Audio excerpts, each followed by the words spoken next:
everybody, and welcome to Rise the Podcast. I'm Jeremy. I'm Kara. And I'm Megan. And I'm proud to be an American. And I'm Brownie. Hence the stick that I told you that Chris would do ahead of time. I'm going to move this down just a little bit, Chris. There we go. Now we're going to have to restart. Yeah. I feel mine's always like blocking the lower half of my face. Mine was just like over If my you eyeballs. look right into your camera, you have like a mic goatee. That's right, I do. Well, that actually reminds Should me I push it down? No. You're, wherever it's comfortable, it's fine. You It's want. fine. Okay, cool. Anyways, so I told Megan that the shtick was going to happen, and the shtick happened. But And so then we went immediately to technical. well, we're gonna tell just a funny story. So, have you ever heard the saying, "I was today years old when I realized"? I literally heard that yesterday. Did you really? Yeah. So, Kara, do you wanna? So I made brats for lunch today, and I bought these fancy hot dog brioche buns, right? And they're sliced. Okay, now hold on, Okay. Chris. What do you consider the top of a hot dog bun? Rounded part. And where is it open normally? Normally opens like, so if this is your hot dog bun, it opens like this. So what side opens? The side opens, right? Yeah. Oh, yeah. I Okay. always picture the top of a hot dog bun being where the slit is. So these thought that was the brioche hot- buns are cut down the top of the bun, and it opens up, and everything's just in the top. So, you know, it's easy to hold. You're not losing stuff out the side, all that. And I commented, I was like, I love that these buns open on the top. And Jeremy, like, it was like light bulb. Like, the look on his face was like, I was like, what? I was like, did you not realize these open on the top? He was like, I always assumed all hot dog buns opened on the top. So my question for you, Jeremy, when you see them in the package and they're sitting on the shelf, Yep. and they're connected, sitting so that the sides are essentially what would split open, you never considered the top of the packaging to be the top of the hot dog The bun? only reason I had the realization that the top was the top was it was browned, and that was where the oven heat is centered. But when I think of a hot dog bun, I picture it as part of a complete unit with hot dog and assembly. So I figured like these are the sides, and then where you put the hot dog, you put it in the top of the hot dog bun. Because if you actually ate it so that the top was up, you'd be eating it. I do actually. That means you'd hold the hot dog sideways. I don't put anything like it's literally just ketchup and mustard. So like when I eat it, it's the side that's open. Whoa, do you really? Yeah. Crazy. But if you were to like go to New York City, they're gonna hand you the hot dog with the hot dog up, the bun split like this. And they do it so you can add all your own toppings. Right. Yeah. Yeah, and then I would immediately be like, "Thank you." Turn it 90 degrees and then eat it. Huh. You eat your hot dog bun sideways, huh? Like a Yeah. hamburger. Exactly. Well, that's what Kara said. She goes, it's just like a hamburger bun. Yeah, it's a long hamburger bun. It's a long hamburger. But the look on Jeremy's face was priceless. He was like, I was today years old when Yeah. I realized that hot dog bun, the top of a hot dog bun, I guess. I'm trying to think of what the context of me hearing it yesterday. So I stopped by Tim's house to drop off some stuff of his that I had come across while I was cleaning up at my house, and what the heck? And I ended up being there like way too long, and me and him and his wife were talking. And what? Oh man, we talked about so many different things, and I can't even remember what it was. But it's like they're like, I was today years old when so Tim plays the cello. Okay. And so like, and he was like, I can't read the bass clef, but I can read music, right? So like he asked me, he's got a thing that he's got to perform for or whatever, and he's trying to memorize it. So like I was just following along with the sheet music, like rhythmically. I can't tell if he's playing the right or wrong notes, except for by like that sounded wrong. Right. But like he wanted like, but so then I could like point to like you're right here if he needed to like if he messed up or Right. whatever. Yep. So and his wife was like, so you say the A string can play other notes, right? And they're like, of course it can, because you like hold down Yeah. other parts of the thing or whatever. Yeah. She's like, I was today years old and when I realized that the name of the string is only the open. Yeah. Yep. The wait, open she didn't fretting realize of it. that? No, she had no reason to think about it. Like she plays the accordion. So everything has like, it's just like the C is C. And it doesn't matter. You can't like bend the C note, Right. True. you know? So, but like, yeah, so on the string instrument. And then like and then we went on to talk about how like I play the trumpet. You have three choices, right? Yep. When you're playing a cello, you have the right note and then infinite wrong notes in between Yeah. the next right note and then Yep. infinite wrong notes. Well, and the thing is, like, cellos and, like, stringed instruments like that don't have frets. Right. Exactly. So you don't know. You're, like, kind of guessing at that point. Like, guitars and electric basses do. But but then like the cello, upright bass, stuff like that, it's all fretless. So you're like kind of guesswork. They do have fretless guitars and basses, and they sound awesome. They do. Yeah, especially doing like a slide that you don't have like the chung chung chung chung guys going down. Yeah, but you're right. Yeah, the average one is fretted. Right, your standard. And like learner cellos and violins and stuff do have the frets marked, but they're still fretless. They just have like a piece of tape on there, so you know where to play the note. Mm-hmm. Or painted on. Oh my goodness, do you play an instrument, Megan? Yeah, I used to play the flute an awful lot. Did that when I was in 5th grade, and then kept it up at UWS and did that for 2 years. Dang. And then switched to choir so I could go to Poland. Nice. What part you sang? I started as a soprano, and then One or two? 2. And then I became an alto because I could hit even the lower notes, tenor notes. So nice. Mm-hmm. My normal talking voice, I'm like, soprano, get out of here. Yeah. Nah. I'm a soprano 1. Mm-hmm. So I have no idea what any of this means. I'm the high singers that only sing melody. Oh. I was totally on board with like going on. Kara's like, choir, what part do you sing? And then when you said soprano, I was like, I'm following. Then you go to 1 or 2, I'm like, Jeremy's taking the exit ramp out of the conversation. Honestly, like I know that bass and then tenor, and I never remember between alto and soprano and whatever. Tenor. I don't know which one's higher. What's the highest? Highest is soprano 1. Soprano 1, yeah. Got it. Which I believe is also coloratura soprano. Oh, yeah. And then mezzo soprano would be what you were singing. Mm-hmm. Music major, baby. I just go in the back and I 2 go years. boom, boom, boom, boom, boom, boom, Right. boom, boom. Okay, basses are mad impressive though. Like the notes they can sing. Oh my Holy gosh. cow. That's all I have to say. I would, not that I can sing, but if I could sing, I would imagine that I wouldn't necessarily be a bass. I can't sing that low. You'd be more baritone. Baritone. I there totally it forgot about is. those. That's probably where I would fit. Yeah. Oh, you're so funny, Kara. What? Just dropping your sweet music. How was Poland? Did you go to Poland? Yeah. Poland was it Poland best 1933 or Poland 2012? Oh, Lord. When were you there? I was there, oh my gosh, I think January of 2017. Oh, awesome. I wanna say. Oh, nice. And we went during winter. So obviously it was gorgeous. Yeah. It was so nice. And it was like right after Christmas, and they are like the population in Poland is super Catholic. So they had this holiday for like the 3 kings that like visit Jesus and all that stuff. So we were right in the middle of that festival. Nice. So we got to like see people walking around with like little king crowns and all that stuff. It was so fun. There was a corgi parade. It was A corgi? yes. Like the little dog? Oh my gosh. We literally saw all these horde of corgis, and here are all of us Americans like, oh my God, the corgis. And then it's just like all these Polish people are just like, what is this? And then we're a choir, so we're like harmonizing on our way over, and we're just kind of like, we got to sing in so many cathedrals. Oh, it that was is so amazing. fun. We ended up, we were in the salt mines in Krakow, I believe. And we were just taking a tour, whatever. And then there's a cathedral in the salt mines because the miners actually created a cathedral so that they could have mass and then like go right back to work. It's that's cool. Gorgeous. It's very intricately made. Mm-hmm. Wow. And we ended up singing in the cathedral, it like below the surface of the earth. And That's cool. It was a really cool time. And I mean, our tour guide ended up crying and because we like sang a song in like Spanish, but it was very sweet and all that stuff. Aww. And she was like, I didn't think that this was going to happen to me today, but it was so fun. It was awesome. Cool. Yeah, it was a good time. I 100% recommend everyone go to Poland. It's gorgeous, beautiful country. Yes. That's super cool. I love when people sing in cathedrals and stuff like that, because in most cases your voice just echoes and carries. Oh, they were meant. Those the get that. acoustics, Yeah, the in acoustics. cathedrals are Absolutely wonderful. Yeah. So that's super cool. So that's a little bit about what you've been doing, but so tell us we know to talk about yourself. Okay.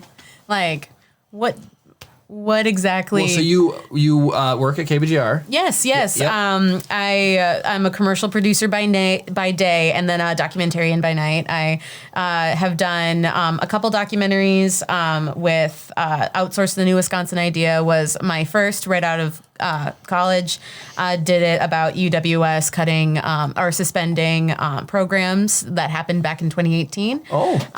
So that one was fun. And then just this past November, I was contracted to make a documentary with WDSC here in Duluth. So, and made a very had an awesome opportunity making a documentary with a lovely artist named Tia Keo, and just kind of talking about how her artwork, specifically with weaving, interacted and it caused her to reflect on her past and her grandmother's past, and how she had to come to terms with her parents or her great grandparents fleeing from Russia during Stalin's Great Purge. Wow. And so Crazy. It was a heavy, it was a lot to make a 15-minute documentary out of. You had to fit so much, but her artwork is exquisite. I highly recommend everybody check her out. She's wonderful. And then the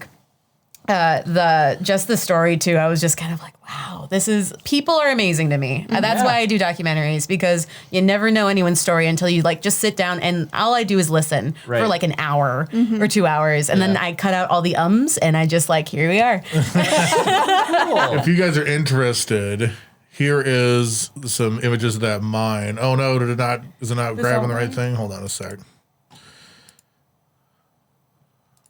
There it is. There it is.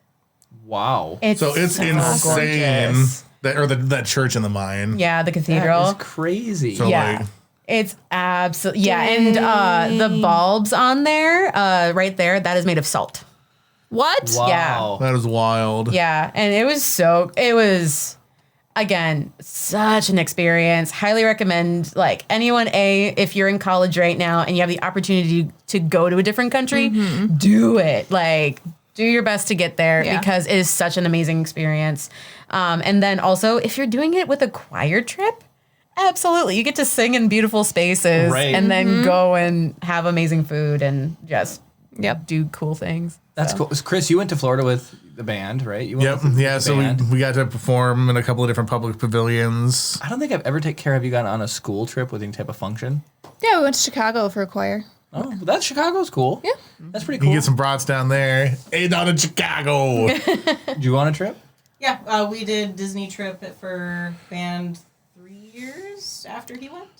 Nice. Yeah, it's every 3 Yeah, we years. got paired up with the orchestra, so Hey, we weren't all alone. First comment of the day. Hey, Brad. Florida is kind of like a different country, he Brad. says. It kind of is. So Brad's just sitting there patiently waiting for how he can contribute. Wait, one of the talk smack local about Florida. There we go. one of the local radio stations that we have, I don't know if they still do it, but they do. Florida man. They always talk trash every morning about Florida. They'll find some random article Florida man wrestles gator or something. It's something stupid only in Florida. It's really funny. They make fun of him every morning. I like it. I appreciate it. Now you know what Kara does in the morning. It's the radio stations. Mix 108. Okay, Mix so 108. so that's pretty cool. And did you guys go? You didn't go to school together, did you? Yes, we did. You did go to school together. It was so fun. Oh, come on. What? Oh, I was trying to burp silently. I thought you were saying it wasn't fun. No, I was. that timing was ridiculous. I just drank a Diet Pepsi and I was like, I really need to burp. And then the worst opportunity, I might as well have just done it now at this point. It would have been less embarrassing. But no, it was so fun. At UWS, they had this cool thing where we would have university video production classes. Yeah. And that way, anybody who was working on a documentary or narrative, what have you, we all would meet, and then we all would either discuss our films that we were working on or watch whatever progress was happening. And then we would give feedback and all that stuff. It was so fun. And I actually, out of school, it's one of the things I miss the most, because you have your own just little group of people to Right. give you feedback, because when I was making my first documentary, we had to literally corral people and be like, hey, watch this cut, tell us what you think. And then same thing with my last film on weaving, I had to curate 3 people, here's a cut, Yep. let me know what you think. Whereas in college, I just had it every Wednesday Right. and I could count on it. Captive audience. And I remember, oh my gosh, there was this, in college, I made this short film called Finals Week the Musical. And it was a musical. We did, I had singers, we did record it, all that jazz. And it was meant to be a comedy, as the title would Right. suggest. And so every time I showed it in UVP, no laughs. Oh, no. No laughs whatsoever. So here comes the day when we screen it for like the end of the college year and we have this final screening and I'm sweating bullets because I'm just kind of like, I don't know if anyone's going to laugh, whatever. Right. And then, like, I was so relieved that people were like, oh, my God, this is ridiculous. Like, why is this woman, scream singing in, like, the middle of the fall leaves? Like, and stuff like that. So I was just kind of like, and not scream singing. The person that did it has an amazing voice, but she's, like, belting in the wilderness. Right. And so I was like, oh, thank God.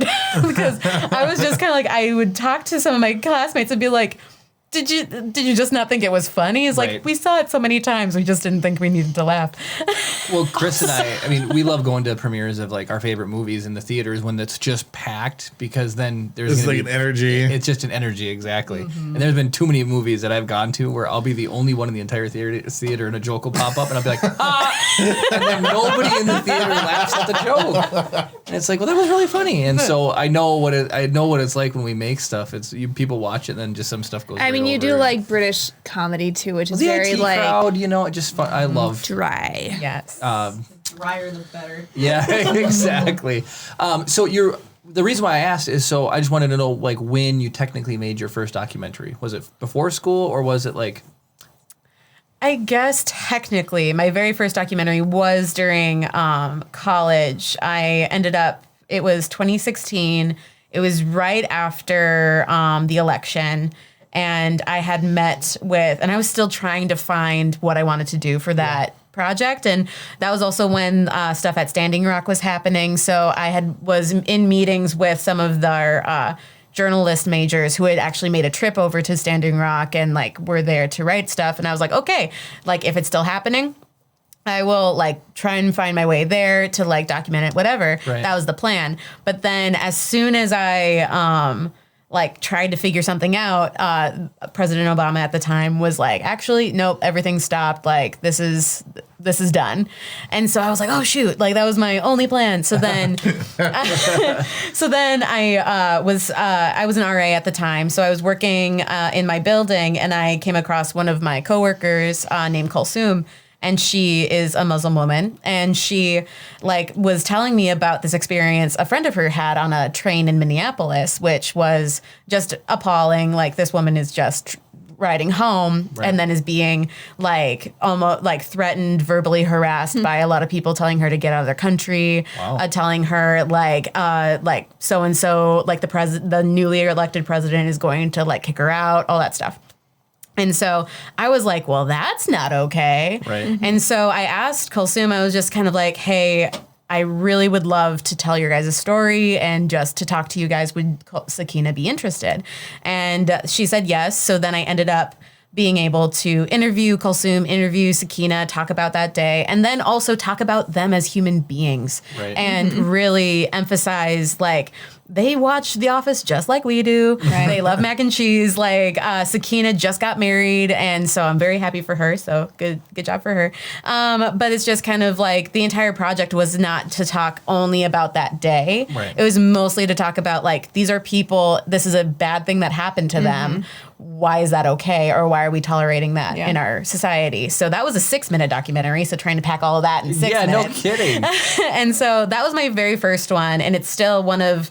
Like I still talk to my subjects. I literally am just so grateful that they let me into their literal home. And like there is this custom where like I was a guest in Kulsum's family home. And so they end up giving you a gift when you leave. And so they gave me this turquoise jar with like a little rooster on top of it. And it was just so sweet. And like when I got home, I opened it up and there was a letter inside.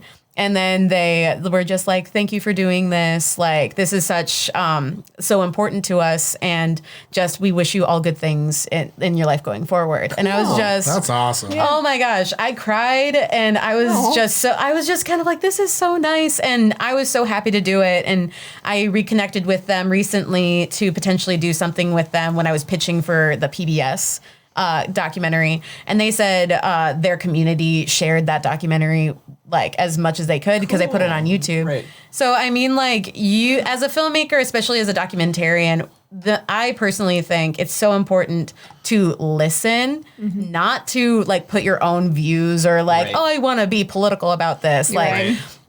But to actually just tell people's story and do it like in a very genuine, authentic, and moral way, and then it's just like whatever change or whatever good comes of it, then there you go. But yeah, no, that's one that still I get like messages about and stuff like that. That's super so cool. yeah, no, I love it. I love like telling people's stories. So And what a, you just weird, like I remember a lot of those, like your first project. So you can tell that was an impactful one for you. That's super cool. yeah, I'm so grateful that the other one didn't work out. I was Yeah. like, this was Yeah. way more personal. Yeah. And I love those two ladies so much. And they were also best friends. So it's like so much to like see two friends kind of going through that kind of stuff together. Right, So right.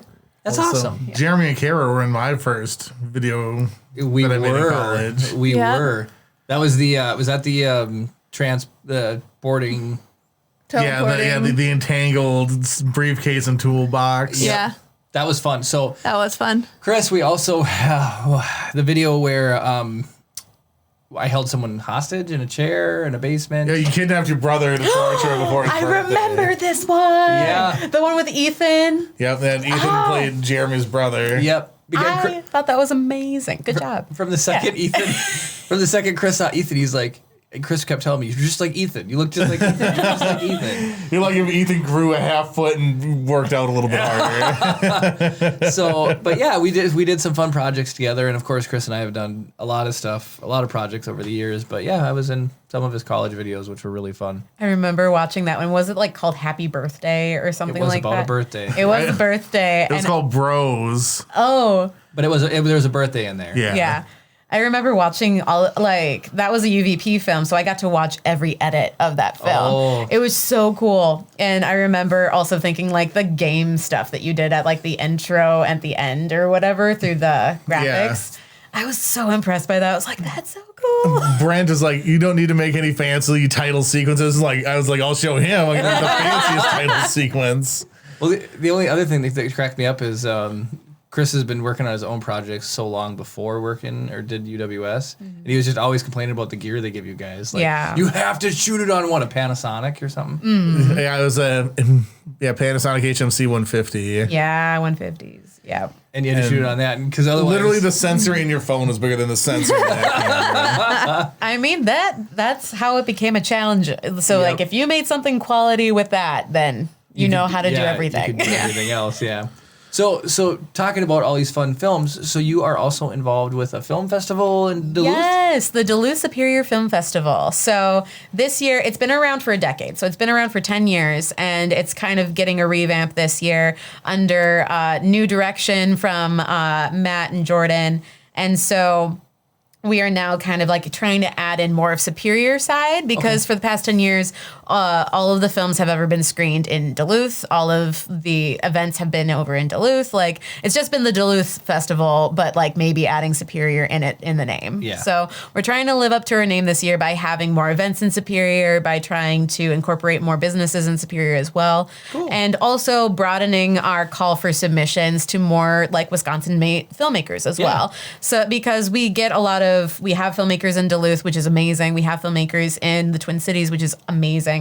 But we also need to outreach because there's so many filmmakers. Yes, in Superior. I do live in Superior, so I technically count. But there's also so many filmmakers in Bayfield and in Milwaukee and in Madison that could definitely submit and like be a part of it too, because it's all all of Midwest that we're counting is Wisconsin, Minnesota, the Dakotas, and I believe Iowa.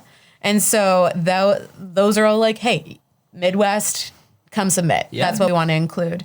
And so I work as the outreach coordinator, so trying to like bring more businesses into like knowing about it and being involved. And I'm also a programmer too, which means I get to watch all of the films that get submitted. I'm mainly specializing in programming the Midwest made which is called Midwest Views, or North Country Views, actually. So then I get to be I have more of a voice when it comes to like curating what happens when, what's gonna like screen when, all that stuff. But right now we're still in the watching phase. So actually, if any filmmaker wants to submit, the deadline is on Monday. So you have 2 days. Right at the last minute. So you better be watching live tonight. Because if you watch the Monday cut, you're going to find out it's too late. Yeah. But I mean, we've had a lot of submissions already, which has been amazing, and I'm so excited. That's super cool. To showcase that. I mean, is there dates for when the actual these screenings are going to happen? Yes, they are for sure on our websites, but I believe it's the weekend of August 25th. But I will have to double check. But okay, so then, but in August it'll be like the weekend. There'll be some screened in Duluth, some screened in Superior. Yes. Are you guys going all Superior? We're doing a little bit of both. We partner with Zeitgeist, so there will for sure be screenings at Zeitgeist, 100%. And right now we're still working on like potential screenings in Superior. Like we're still in talks with the city and all that stuff. So, and if that doesn't work out, then we'll do more like after parties in Superior or something like that. We will want to introduce and actively incorporate them more because Superior is growing and is a cool place to shoot and film as well. Right. The main reason Superior doesn't get as much, I think, just talk when it comes to movies and stuff like that is because there is no tax rebate for filmmakers that come. And so like Duluth does, and I know that Minnesota state right now is there's legislation happening to try and make it like a tax rebate, just like Georgia has. Yep. So I hope that goes through because that means more films being made in Duluth because Duluth is a gorgeous place. Right. Yeah. But Superior is too. So I'm just like, darn it, they don't have a rebate yet. Right. Yet. Hopefully in the future. Minnesota does have it already, but it's like almost impossible to access unless you spend like millions of dollars. So hopefully the new one should hopefully be making it more accessible to For indie for smaller filmmakers. productions. Then it's like I'm not spending $1 million. Like how would I even get $1 million right now? We can't even get a tenth of that. Yeah. No. Right. So quick sideline thing. We're dropping a bunch of frames right now. Oh no. What does that mean? We have a really poor internet connection down here. And Aren't you using your phone? Yes, but it just might be in a bad. It was been in a good spot, but that's a bummer. So like it was fine for probably the first like 25 minutes, and then just like during we were talking about the film festival, all of a sudden it's just like No. So the audio will be basically fine, but the video will be choppy. Is Okay. basically how that works. For live. Yeah, for live, and then there'll be one that comes out on Monday. Yeah, on Monday the polished version will go out, and it'll be perfect. Yeah. So because Chris burns everything to the external recorder, and then he uploads it. yeah, Brad said audio's fine. Yeah, so it's just it'll just like freeze, and it'll be like making a weird face, or so. And this is the first week where we really had a problem with it being bad since we switched to the phone. Yeah. I don't know what it's doing. Maybe people are trying to call me. Now I can see the light. You can see the red light in the Oh corner. yeah, it's choppy. And so it's yeah. Oh, Way to rain on our parade, Chris. Why is it working? yeah. Hey, it's not my fault. No, I know. Maybe try closing down Chrome. Do you need Chrome up? Try. That's literally just the restream yeah, thing yeah, that's yeah. open, but Weird. Okay, so that's pretty cool. So I heard, and this is a little bit, well, it'll come back full circle. It'll make sense. I heard that people boycotted or got really mad at the way that Britain assigns like mature ratings to their videos. And so like they watch them all. There's some controversy there. Anyway, somebody took 99 hours of painting a room white and submitted it to make them watch it because they have to watch it all and like protest to making them do it. And then the guy actually watched it and like gave it a review and everything. Like he watched all 99 hours of it to just really stick it back to the protest. Anyways, so you get to watch all the movies. Have there any been like, have you watched and you just like, exceeds your expectations immensely, or do you have any? I mean, you can't talk about the film because it's got to air. Yeah. But you've got to have some excitement when you watch some of these. It's like, 100%. You get excited about like some of these films because like you always like the fun thing about programming is you never know what you're gonna get. Right. So it's just kind of like, which can be like, obviously it could be good, it could be bad. But when I watch something and I get giddy and I'm just like, oh my gosh, and this was made in Wisconsin. Are you kidding? Like there are sometimes and I sometimes actually pay attention to where the people are from. And like, for instance, if they're not in like Minneapolis or Milwaukee, like, or in a big city where there are a lot more resources for film. And if I see that, like, hey, weren't that many resources and they still pulled off this, or their like concept, like sometimes like the concept is so good that like maybe the fact that it wasn't shot in 4K, it doesn't really matter then because it's just kind of like, it's such a good story. That's cool. So that's when I get excited for sure. And like, there are some times where it's like, it looks amazing, but then it's just kind of like some people pay more attention to like how good it looks, whether rather than making it like just entertainment, which is kind of like the goal. Right. But I think like as far as like those types of things for programming and for programmers, it's awesome. It's just, it is a lot to do though. I would imagine sit down and you have like get some popcorn or whatever and throw on these movies. Is there categories? Is there like suspense or drama or comedy? Sort of. So like our categories are a little bit different this year. So like we have North Country Views, which is all Midwest. So it's just a grab bag, could be whatever you want as long as the filmmaker is like from like the Midwest or the actual topic of the film is like centered around something in the Midwest.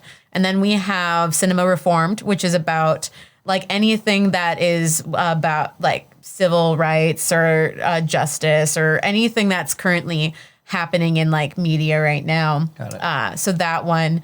And then we have the environmental lens, which is all about like climate change or anything that it deals with the environment. And then we have Global Visions, which is all of our international films that are coming. Cool. So it's just kind of like, it can be horror, it can be comedy, it could be documentary, it could be narrative. We don't know until we click. Right. And so there have been a couple times where I like clicked and I'm like, I didn't know it was a horror. And then I found out it was a horror. And I was like, oh my gosh, I watched this at 2 a.m. I should not have done that. And I was just like, ooh. But I mean, it's good. Like if it's horror and like it scares you, that's awesome. But turn the light. The light on a little bit brighter. Yeah. Don't want it so dark in here. Oh yeah, I'm a scaredy cat for sure. Yeah. Oh, girl. That's super cool. Well, that's a fun way to do it, is break it up like that. It was fun when we were talking to Keith. Keith just had talked about, he was blown away by the quality of submissions he got for his next project. Oh yeah. And just, you know, the people out there doing it. You know, that's what we found out. Like we have Justin on here who has a YouTube channel, and Gwen's YouTube channel, Stuff Lab. There's a lot of people who just make videos in the area that no one ever know about unless. You know, because YouTube doesn't like telling people, like, it doesn't. It really doesn't. It's like, the darn algorithm, right? It's super frustrating. So that's what's fun when you get to show movies to your peers and things like that, which is pretty cool. Yeah, and it's even better when you get to work on something with so many other people, too. Because, like, film is meant to be a collaborative art form. Like, look at this operation right here. There's so many of you, and this is a video podcast. Yeah. And so it's just kind of like, I think it's amazing when people can do everything on their own because obviously, like, that's what they have. But when you have the opportunity to work with so many people, you really see that magic happen. It's really cool. Well, I've told Chris, just for getting exposure, if there was any remnants of a film program left, because I don't know, because they're closing. Apparently did a film about it. Oh yeah, about some closing in 2018. But I always thought it would be fun, just exposure for people to come down, like students at the UWS that are involved with the film program, and just to see, and then maybe participate. I don't know what they would do, but you know. I actually just reached out to Brent. I was just thinking, it's like, yeah, like now that that we're on the other side of Walmart 19. Yep. I was like, I reached out to, like, it's been like a year and a half since I talked to him anyway. So I was like, I emailed him. I was like, I have his phone number. To just be like, hey, Brent, what's up? So I emailed him because I know it's going to take him 4 to 5 weeks to get back to me. Yeah. But it's being like, hey, I want to catch up and see if you have any students that are interested in getting some credit hours but not paid to hang out here. Right. Yeah. Well, I mean, you could teach them how to like run the switcher, Chris, or do like a volume check, or how to set up a live recording. Tell them all the secrets of how to like cheese the man. Yeah, like, if he tells you to do this, you should do this instead. But it's because it's kind of fun, and you're even just setting up the angles, or like. You let them set up the angles and see what you get. Different types of when we things, do one of our speed builds. Yeah. Then there's tons of camera angle changes and setting things up and making sure. It doesn't even have to be a live podcast, because when we do a time lapse type video, That'd probably be more beneficial to their actual learning. Yeah. Yeah, 'cause like there's especially setting up the slider to like the action of the slider and everything. and just learning and getting hands on with all that stuff. Because, like I said, from this, like, I wish, this is what you're going to see when you enter into, production. Oh, using absolutely. the Panasonics definitely challenge you from a technical point of view to get your exposures right and all those technical settings right. But you should still get exposed to some of the other options. Or you might not even know. Yeah. Some of this stuff existed. Not you, but I mean like students. I'd be like, oh, I didn't know a slider existed. Or, we have a teleprompter too. And, I miss the Star Wars every day. We used to shoot little fun daily videos. Uh-huh. My mom told me the other day, she's like, those are my favorite thing you ever made. I'm like, well, she's like, and then you quit making them. I'm like, well, we do a lot of stuff. Yeah. We do a lot of different projects and it gets to be. I mean, we could do them again and do we have the Women of Star Wars book. And do 1 month where we just do a daily Women of Star Wars. Yeah. Oh, yeah. Where are we going to put them, Chris? Fine, yeah. On the Where are we page? gonna put On the page? Do it's a YouTube short. Oh, yeah. Say, Do do it as a YouTube. short. Yeah. Yeah. Well, there we go. Watch that is what takes us. Please, Jeremy. Where would we put it? You guys start a new channel now. Yeah, right. I'm running 10 YouTube channels over here. YouTube Lord. shorts. Those make me so mad. So when I'd seen that they first, you could. Oh, hello, fans of General Grievous. Hello, fans of General Grievous. We're not talking Star Wars at the moment. I don't know if we'll get into Star Wars tonight. Because we have Megan on as a guest who is a local documentary. Documentarian. Oh, there you go. See, I just learned a new. Well, Megan definitely said documentarian a couple times, I think. Tonight. Until you try to have to use it in context, that's when you're forced to know that you needed that word. So, anyways, so we're talking about that and all the fun projects that we're doing. But welcome. We're also just nerding about Star Wars every day is where the short form content we used to make. But so you could kind of cheese it, right? So all these videos came out and they're like, oh, you can make a YouTube short by putting hashtag shorts in the description and then vertical video filmed and it has to be less than 60 seconds. So you have to I felt like you had to, it was like Twister. All right, so less than 60 seconds. Okay, vertical format, YouTube short. All right, and you make it, right? And then hope that it got slapped on the short shelf. Mm-hmm. So I had to film a video of some this water coming in this building we're looking at. And I just filmed it vertical quick, and I just I didn't want to attach it to this email I was sending off. I just loaded it to YouTube and then sent the link. Wait, did it get tagged as a short? Yeah, it got put in as a short. How many views is it? Well, it's even unlisted, but YouTube says YouTube Shorts right on it, and it got put up. Oh my gosh! It's I don't do any work, and I just film water coming through the wall. Well, the one short that I did, how we got what? How many views on that? Which one? The mystery bag one. Some of those. I mean. We caught the tail end. So I mean, you put your movies on YouTube, right? No? The ones that I made in college are on YouTube. The Outsourced, the New Wisconsin Idea is for rent on Prime right now. And then Unweaving is on PBS Passport streaming. Cool. That's super cool. I wouldn't even know how to submit to PBS. Well, it helps when PBS hires you to make something. Oh, there you go. That's right. You're contracted to do that one. Yes. That's right. Which was really the first time I ever got contracted for anything. So cool. There was a whole thing where you had to figure out okay, so how much am I worth? What can I ask them for? $1 million.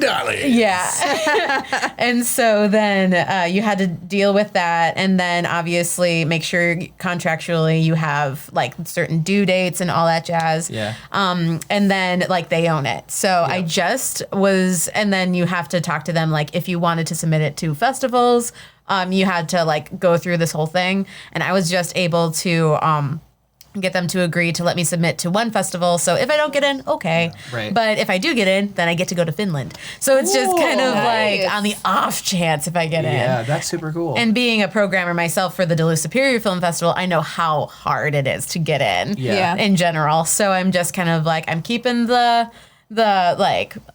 expectations low. Right.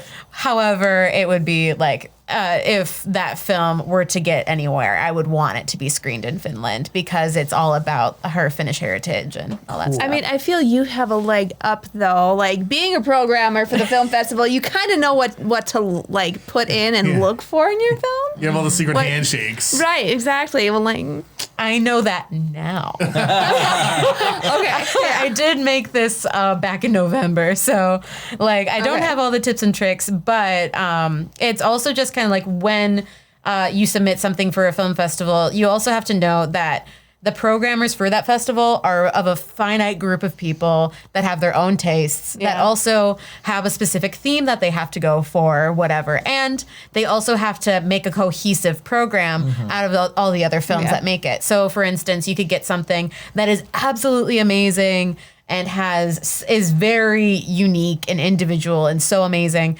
And then it just couldn't be programmed with like all the other films that you have. Right. So then it's just kind of like you would have to say goodbye to that one because it's so crazy. Or like the opposite is this thing. So it's like, that's something that I'm like, you know what?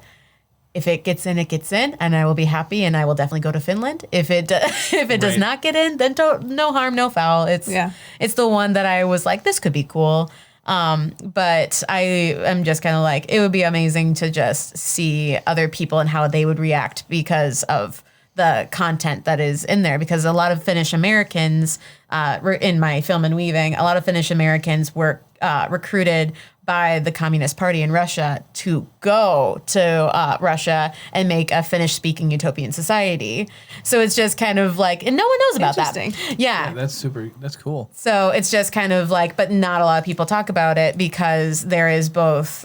It's just when people were able to escape that space, it's like, well, where is room to talk about it? Because for people that bought into that idea, they're like, why did you return? Like, you kind of left that amazing thing. And then you also are in America where communism is a big no-no. Right. And so it's just kind of like, oh, you mean you went there? Like, how could you? Right. So it's just kind of like this unspoken thing, which I never knew anything about. So being able to talk to somebody whose great-grandparents did that, and then she had to come to terms with what that all meant.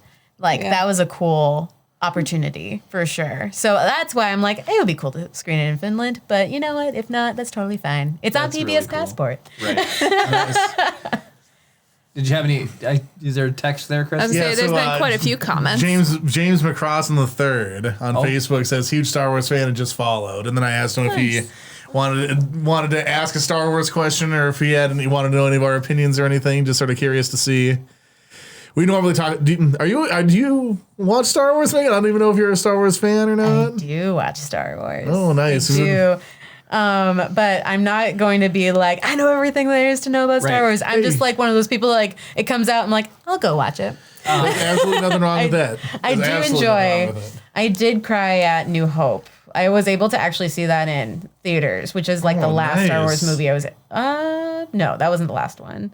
The last one with Rey and Kylo Ren, the last Rise of Skywalker? Yeah. Yes, that last one I was able to see in theaters before like everything like shut down. Yeah. And stuff like that, which people are just starting to get back into theaters, which I'm so excited about because I love, like, their movies are meant to be seen in that capacity. Yeah. Absolutely. So I really am looking forward to that again for sure. I make all my movies for iPhone screening only.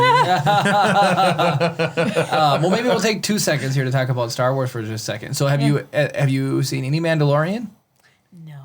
That you probably really liked it. I know I would like it. I just I'm currently just like piggybacking off of a friend who has Disney Plus now. I don't have Disney Plus personally, but I just also don't have as much time because I have to day job. Right. I'm currently working in pre-production on a new documentary, and I am a programmer, and I have to watch 15 films like a day. Right. So like the short films are easy to get through. The feature length ones are the ones where you're like, oh my gosh. Yeah. I can only watch like maybe 2 features a day. Absolutely. So that's fair. Nice really glass of wine, you know, just Duluth. I crack open nothing of Duluth cider, and I'm good. Yes. James wants to know if we've heard the theory of Mace Windu being alive. I've heard what that. Our thoughts are of it. Here's the thing. Maul fell down a hole. Palpatine fell down a hole. Both are still alive. Boba Fett fell down the Sarlacc pit. He's still alive, even though he's supposed to be digested for 1,000 years. He's still alive. I mean, Mace fell out a window. We don't know if he's dead or alive. And all he lost was a hand. Exactly. I say yes, he's alive. I'd be totally down for it at this point. It's impossible to be completely dead in Star Wars. Apparently, It truly is. Anything Maul can was be cut brought in back. half That's true. Actually, and fell down a hole. I've got a question. Was Mace one of the Jedi that talks to Rey at the end of Rise of Skywalker? Oh, good point. I don't know. Oh, so Ahsoka is, but Filoni hinted that she might not actually be dead. She's This is just like speaking through 900 the years after Force. she's born. She has to be dead at this point. Togrutas have different lifespans, don't they? They're shorter. they I have can't no be idea. shorter. I think they're probably longer. I'd assume longer. And now I'm gonna look it up. And we're going out. I mean, at the end of Return of the Jedi, she and 82 to 94 years, same as a person. She's alive. she's alive. I'm going with she's alive. Okay, how old is she Hashtag in Ahsoka Clone lives. Wars? well, so she's only like She's like 14 14 the 15 first in Clone Wars. episode, when she first shows But how- up in the movie. And then it's 18 years between Clone Wars. So 32, Okay, and then it's 6 years across the original trilogy. Yep. 38. And then it's another what? 30 years. Or 30? 18 years or 30 years? Might only be 18. Because so So anywhere between 50 Carrie and Fisher 60s. goes from 26 to 50, so it's got to be 30 years between Jedi and. Oh, the fact that So Carrie she's Fisher's mid alive 60s. Ahsoka could totally be alive. Yep. She's fine. Damn. It's not as though I was totally thinking it was more until you said Carrie Fisher was alive, because she would, Ahsoka would only be probably 10 to 15 years older than Leia would be in general. And then that's all you have to think. Yeah, so she's like mid 60s, early 70s, somewhere in there. Crazy. So I'm fine. She can be alive, whatever. We can have other characters besides Ahsoka. She's in freaking everything. Ahsoka. I want her to be alive. I like her just fine. I love There can be other characters. She's not in Bad Batch. Ahsoka is everything. At least she's not in Bad Batch. If she We would have never got Wrecker if it wasn't for Bad Batch. We need new characters. Wrecker is amazing. He's my favorite. We got some more chat, so who knew that Star Wars would be the off-topic tangent. Imagine if Bad Batch goes to Coruscant, finds Windu's body, and he's alive but badly wounded, and they heal him. Oh, that'd be That would, super yes. cool. I really wish you would have watched today's episode, Chris, because I would have talked about it. I mean, I'm kind of busy. It was good. Yesterday's episode, you mean? Yeah, technically yesterday's It's- episode.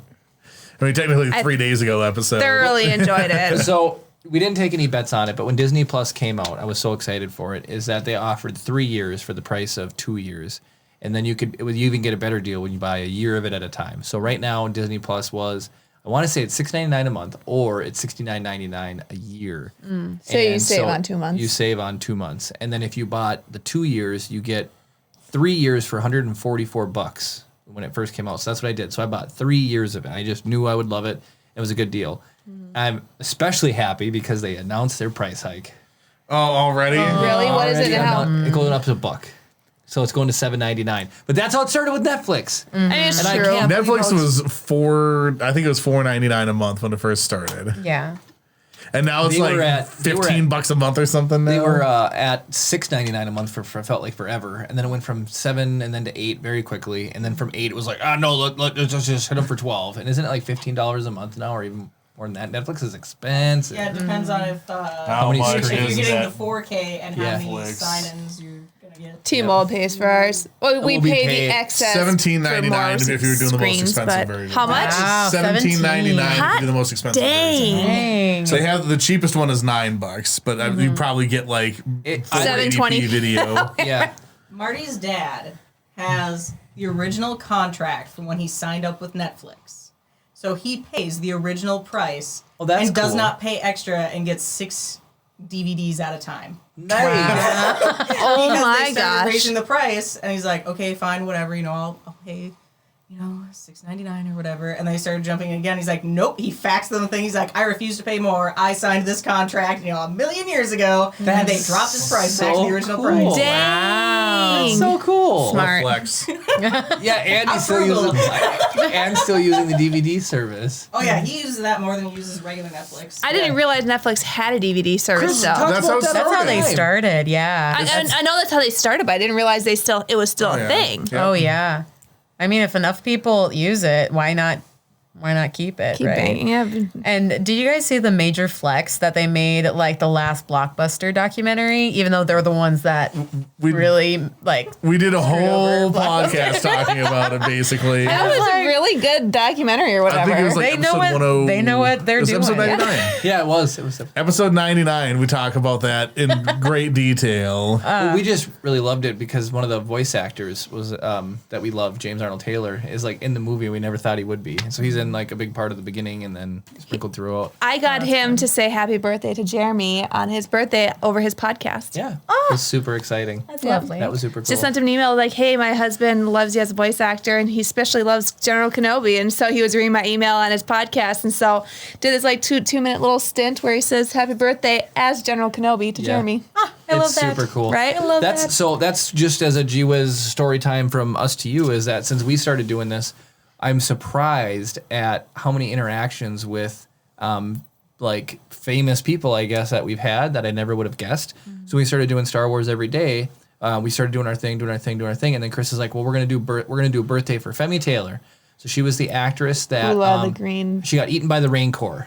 Yeah. She got dropped down into the pit and eaten by the Rain Corps. And when George Lucas redid his special editions, he hired her to redo the footage 20 some years later, and she dang. still looked the part and still did everything. She's an awesome. Said she was in even better shape 20 years later than she was the first She's time absolutely around. awesome. And so we did this little 50-second video about her, and then just for poops and giggles, I like searched for her, and she has a Facebook page, and she runs her own Facebook page. So I messaged it to her.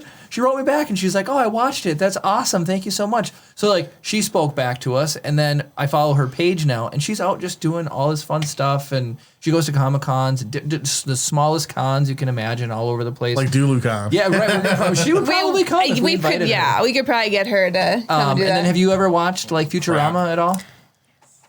So Hermes Conrad, the voice actor for him is Phil Lamar. We did a happy birthday for Phil Lamar, and I did the same thing. I found him on Facebook, and I sent him a message telling him the thing, and then he went and clicked like on the video. So it was like, Phil Lamar liked your video, and I was like, what? He watched it, and that was Brad says poops and giggles. You can say shit. I do want to get to this. James McCrossan. If I'm saying that wrong, please correct me. Says, I just want Mace to survive so we can finally see Vader versus Windu. Even if Vader kills him, we need that fight. That would be an epic fight. Ooh, that would be a that sick could probably fight. be like worked into the Kenobi series coming up. It probably Vader's going to be in it. Oh yeah, Vader's for sure gonna be. Yeah. in it. Yep, he's going to be in it. Well, if we get a live action, get Sam Jackson back in there. He Heck would. yeah. Oh, totally he would. You kidding? I saw the most ridiculous. So there's, if you don't know, I have my finger on the pulse of the internet. That's what I like to claim. No, No, Jeremy. You Let's have your get it pulse real. on the Yep. heartbeat of the internet. That's what you exactly say. how Jeremy says it. He's got his pulse on the heartbeat of the internet. So I saw a fan picture somebody made, and it was it showed Nick Fury snapping. He gets the glove, the Infinity Gauntlet. He snaps himself into Star Wars alive, and then he turns his lightsaber on. And he's like, "You don't know how hard I've had to work to come back." He's like, "I'm going to show everyone what I'm capable of," or whatever. And I love the connection of making Nick Fury jump from one universe and use the Infinity Gauntlet to jump into the Star Wars universe. So, wasn't the Infinity Gauntlet, wouldn't that have been on the cut off hand of Mace Windu? Oh, burn. That's like it's the wrong hand. Yeah, that would be so funny. He does all that work and he doesn't realize it's the wrong hand. Well, so he can still snap himself there, but suddenly he's just like, Yeah, it's like the gauntlet has to stay behind. Yep, falls off. Can you imagine if Palpatine got the gauntlet? Or there's an Infinity lightsaber. He used the Infinity Stones in the side of a lightsaber. God dang, that would be a crazy lightsaber. This might have been the nerdiest we've ever been right now. Talking about Infinity Stones inside of a lightsaber. Well, Now, here's the thing. Would you put all of the Infinity Stones in the lightsaber? Why It'd be wouldn't you? each saber. It'd be like, Or be Captain Planet. it'd be like, you guys have seen the Rey Swiss Army knife lightsaber? Yeah. It'd be that, and each blade would be a different color. yes. And then she could go like Somebody click them needs to all be together, and that. it's the rainbow of a. Then you've got Grievous on the side, heavy breathing. That's my collection. I like this. That'd be pretty sick. Somebody draw fan art of that. Garrett, go. Oh yeah, I'll try. James wants to know, since Bad Batch is on episode 6 and in 19 BBY, that's before the Battle of Yavin, So 19 years prior to episode 4. Still could Vader could still be in surgery getting rebuilt, since we know surgery lasted a few hours while awake and screaming the whole time. That's true, because we don't know when precisely. We know how many days have passed since the beginning, because the episode 1 was the day of episode 1 Bad Batch was the day of Order 66. Oh, I would say as of episode 1, Vader was probably done because they kill all the Jedi. But then you see the fight between Yoda and Palpatine. That's all after Order 66. Yeah. And so, but if Yoda and Palpatine fight happens before Obi-Wan and Anakin. Yeah. Yeah, that's true. And then those mow each other down, and then I would imagine by the current episode of the Bad Batch, Vader's been built and is cooled off. Yep, he's cooled off. I'm like, he's still steaming when they start putting him in there. It's like, can you imagine being literally on fire and then having leather wrapped around you? Like, how annoying that would be. Oh, well. I mean, that's the last thing you want. You don't want a blister and then, like, wrap that sucker in leather. Like, hot dang. I'm sure that lent to his like cheery disposition. Well, we posted a bunch of memes too, and I just saw this one today too. It was Anakin after Mace is like standing there with his lightsaber or whatever, and Anakin says like, "You're the Sith Lord" or whatever, and then Palpatine pulls out a reverse card from Uno. And that's why he throws Mace out the window. That's ridiculous. So good. It's absolutely ridiculous. Well, the Star Wars is strong in here, so we can't help but talk about it a little bit. For When we don't have guests on, we just sit and nerd out about stuff the whole time. So it's fun to hear you're into Star Wars. So you've seen all the 9 movies then, right? Yes. At some point. Yes. And it was always a thing that like my dad wanted. Like I have like all female siblings. So it's just kind of like my dad's like the one thing that he can do with all of us is go to a Star Wars movie. Fun. And just like, yeah. That is super cool. Nice. Yeah, the sad thing that we ended up doing for his Father's Day was like instead of like picking a Star Wars film, we went to Green Lantern, which was just not a good choice. Oh. Like if you've seen that one, it's just like With Ryan Reynolds. Yeah. It's just not no. The only saving grace was Ryan Reynolds. Yeah, yeah, and that's like where he met his wife. So I guess like silver lining for his personal life, but Yeah. no. Super fun. Well, that's cool. We have people that watch from all over the place, and I hear that a lot. Is my dad, Kara is even the same way. My dad, introduced you to your dad introduced you to Star Wars, and Oh, yeah. But I had 2 brothers. Mm-hmm. So Yeah. I was watching that in diapers. I actually had a patient the other day. We were talking, and her kids started watching Star Wars when they're little. And I told her, I was like, I get patients in here all the time. They're like, their kids are like 8 years old, and they're like, "Do you think it's too early for them to start Star Wars?" And I'm like, I was watching it in diapers. No, it's not too early. well, It's too late. You should have started this a long time ago. Too old to begin the training. You're gonna love this, Chris. And so I was at Kara's work the other day, and I went in, and I just forget. I don't see her little room where she works out of, and there is a framed picture of Chewbacca in her window at her thing. So do you imagine going to the dentist and there's your hygienist has A lot of people comment on it. A lot of so dudes, funny. they're like, I have to ask, what's with the Chewbacca picture? Is that yours or somebody else's? Because I think a lot of guys just assume, since I'm a girl, Star Wars isn't my thing. And so they assume it's maybe one of the guy doctors. And I'm like, nah, that's mine. And I've got Baby Yoda in there, and I have a picture of Chip dressed up as Baby Yoda. So it's me. Fancy General Grievous says, "Too bad Grievous died before Order 66. He would have had a field day collecting all the dead Jedi lightsabers." Oh my gosh, can you imagine? He's just got like a vacuum cleaner going. Well, and That's so just really sad. well, so my favorite because Gwen loves General Grievous. So my favorite memes on the face of the planet are somebody did a photo cut of when Kylo Ren is like done and he throws his lightsaber, and you see Grievous skitter off and dive in the water after it. And then there's another one where he's got earmuffs on for some reason and a metal detector, and he's outside the Tatooine home looking. Yeah, for that's the where ones Ray buried. Yeah, I've seen that one. Yeah, Okay, so didn't a lot of Jedis die during Attack of the Clones on Geonosis? yeah, in that arena. Where was Grievous then? Well, he was there. Yeah, he was there. Yeah, I mean, he just, would- Why watching. wasn't he just like That's what I'm saying. He went did back after the afterwards. fact. Yeah. I'm surprised his whole entire body just replaced body parts with lightsabers. It's just, he keeps them. He has them all on the wall at the cave. Yeah, it's just Remus's hideout or whatever. What vintage should I use today? I'll do 2 green and 2 blue. So it just, I love those memes. I can't get enough of them because they're so funny. But then, okay, where was I going here? So you've seen all the movies. Yep. Just because there's a conversation about it's really fun. I mean, besides Star Wars, do you have any other like nerd? Do you like the Marvel movies, or do you have any other like nerdy things? I do like Marvel, but I grew up more with like X-Men. Oh, fun! Okay. Super X-Men, big Jean fan.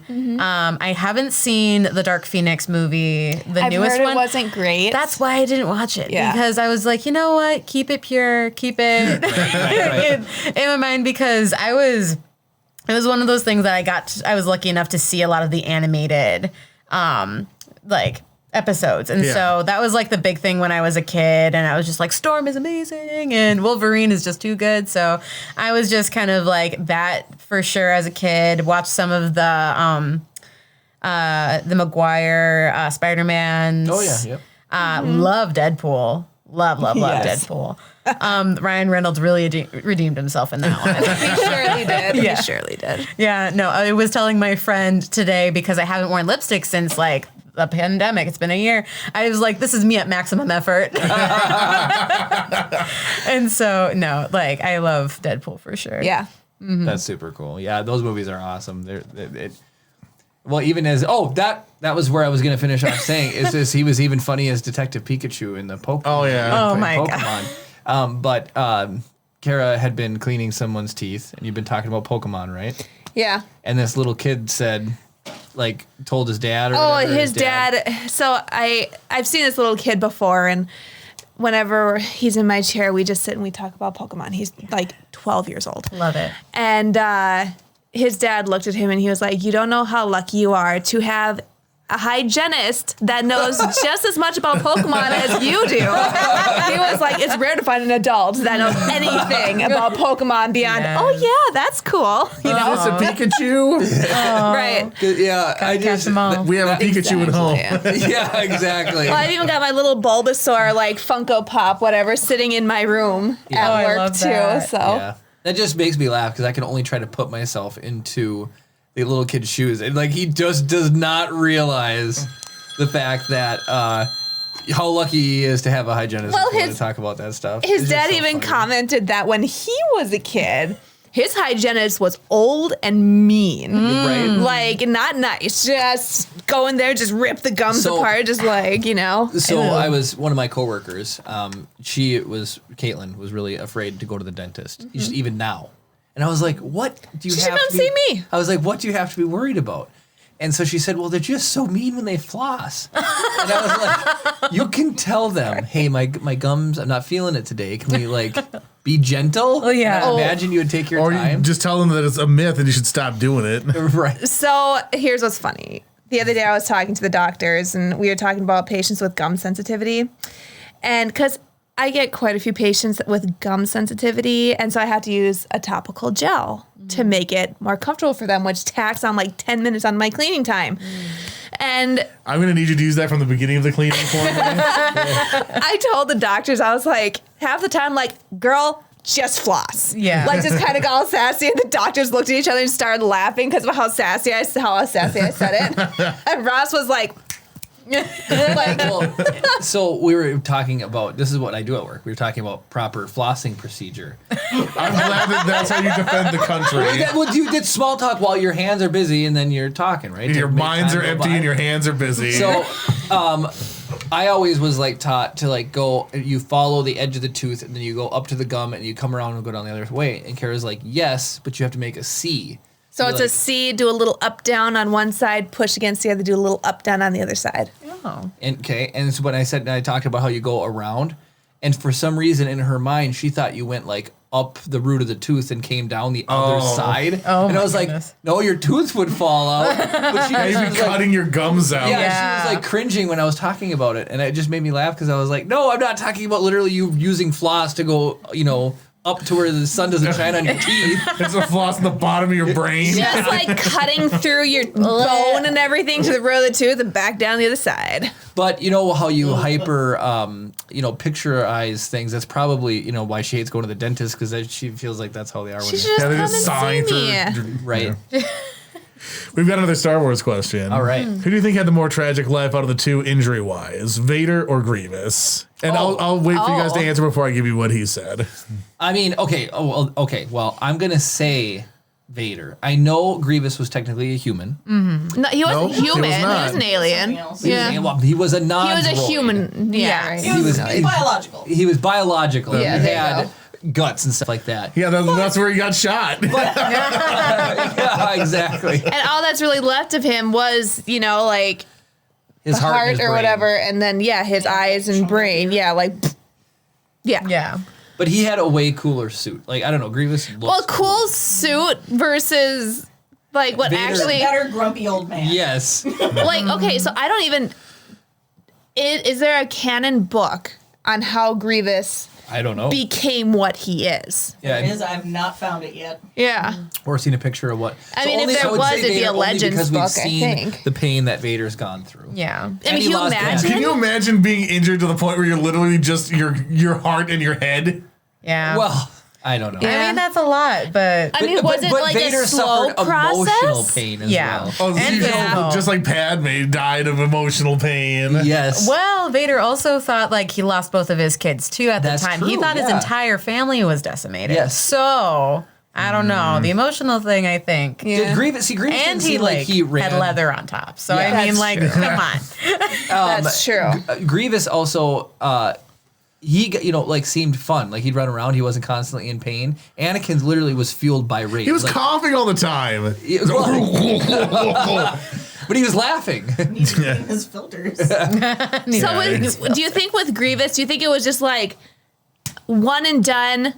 He his body died, so they ripped his heart out, put it into a droid, brain out, put it into a droid, or do you think it was like a slow thing where he lost a leg, they put a droid part on, lost a leg, put another droid part I on? think personally it would be a slow thing. Yeah, so it's like 'Cause I think bit if by it was bit. a mangled, mushed up mess, they'd be like, nah, let him go. So he's kind of like Nebula.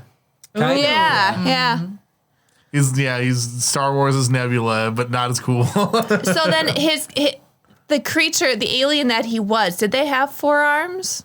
I don't think No. so. So Grievous was like, for extra lightsaber wielding power, give me forearms. I want to say he was like a tribal warlord or something. Yeah, I know that is correct.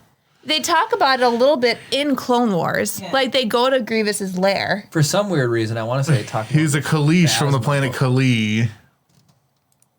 Let's see what this says here. Oh, that's look, it's Legends. Bad though. Batch That's on the not side. canon. That's See, that's the thing. I feel like anything with Grievous is now Legends. Because when Disney came in, everything. They're like, let's Became- just hide all this. Yep. Well, and I think part of the reason they did that was because in one of the books, Chewie died.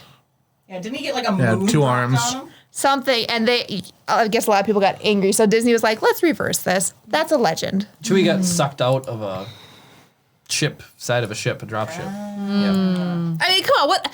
Chewie deserves something better than that. Yeah. Like, Trying he to- deserves a warrior's death, I wanna not say you're he sucked was out of the ship. Trying to save Luke's son or something like that. So, yeah, I did see Ben married, was it Mara Jade? Yes.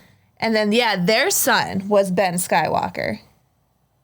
I saw this family tree. Oh. And Luke and Mara had Ben Skywalker, Got it. not Leia. Han and Leia. What did the he person said Grievous because he was just body parts inside of a robot body. He was a brain controlling a robot exoskeleton. Like Could you imagine? Jeremy's like, how can I make this sound cooler? Yeah, General Grievous just transfers into a gonk droid.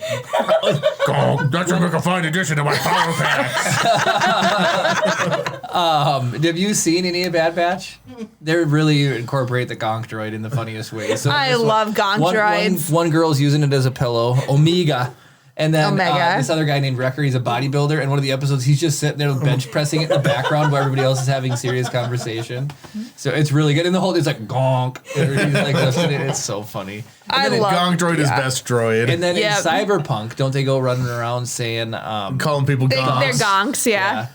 I can't wait until there's DLC for that because I want to go and play it again, but I don't want Yeah. to play it when there's nothing new for me to do. My Xbox keeps telling me, I was like, hey, you haven't played this game in a while. Can we delete it? Because it's taking up a bunch of space. And it's like, no.